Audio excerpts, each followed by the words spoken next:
एक तरफ जहां पाकिस्तान में बैठे आतंकियों को भारतीय सेना ने उन्हीं के घरों में मार गिराया है, तो दूसरी तरफ देश के भीतर कानून हाथ में लेकर माहौल खराब करते हुए सुरक्षा बलों पर हमलावर रहने वालों का भी बुरा हाल हुआ है। छत्तीसगढ़ की सीमा पर तेलंगाना के कर्रेगुट्टा पहाड़ियों पर वामपंथी उग्रवादियों के खिलाफ इस साल के सबसे बड़े अभियान के तहत सुरक्षा बलों ने अब तक कुल 26 नक्सलवादियों को मार गिराया है। इस अभियान में 20,000 से अधिक जवान शामिल हैं और इसका नेतृत्व सीआरपीएफ के साथ छत्तीसगढ़ पुलिस की इकाई कर रही है।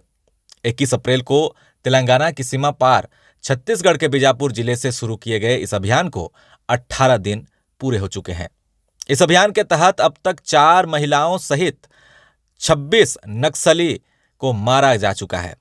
भारी मात्रा में विस्फोटक, हथियार बनाने वाली फैक्ट्रियां और नक्सलियों के कई सामान को भी जब्त किया गया है, ऐसा बताया जा रहा है। अधिकारियों ने बताया है कि संयुक्त बलों ने अब तक करीब 135 आईईडी को बरामद किया है और निष्क्रिय कर दिया है। बताया भी जा रहा है कि अब अंतिम अभियान शुरू किया गया है।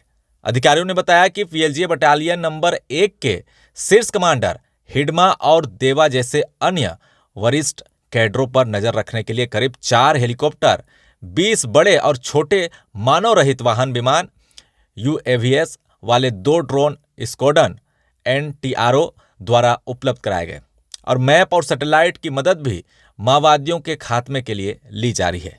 जानकारी के अनुसार हिडमा को एक हथियारबंद दस्ते के साथ कर्रेगुट्टा पहाड़ियों में बने एक बंकर के पास देखा गया था और इसी सूचना के आधार पर ऑपरेशन शुरू किया गया था। सीआरपीएफ और छत्तीसगढ़ पुलिस ने बताया है कि मारे गए नक्सलियों की पहचान का काम अब किया जा रहा है।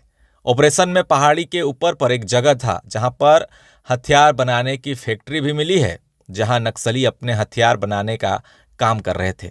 इसके अलावा मौके से भारी मात्रा में हथियार, गोला बारूद और कई बंकर को भी ध्वस्त किया गया है।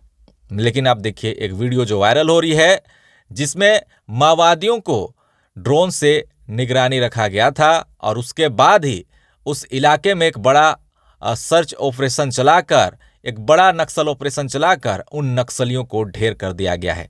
यानी कि हाल के दिनों में टेक्नोलॉजी का सहारा लेकर सुरक्षा बल के जवान माओवादियों को मार गिरा रहे हैं।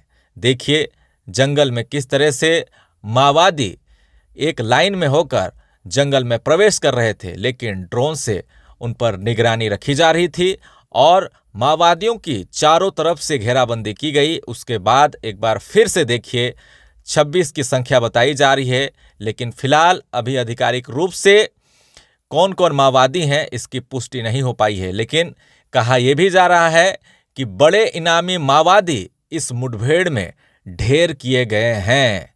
तो देखिए एक बड़ी अपडेट छत्तीसगढ़ से निकलकर सामने आ रही है। नेक्स्ट अपडेट के लिए जुड़े रहे हमारे साथ, देखते रहे न्यूज़ आपका। धन्यवाद।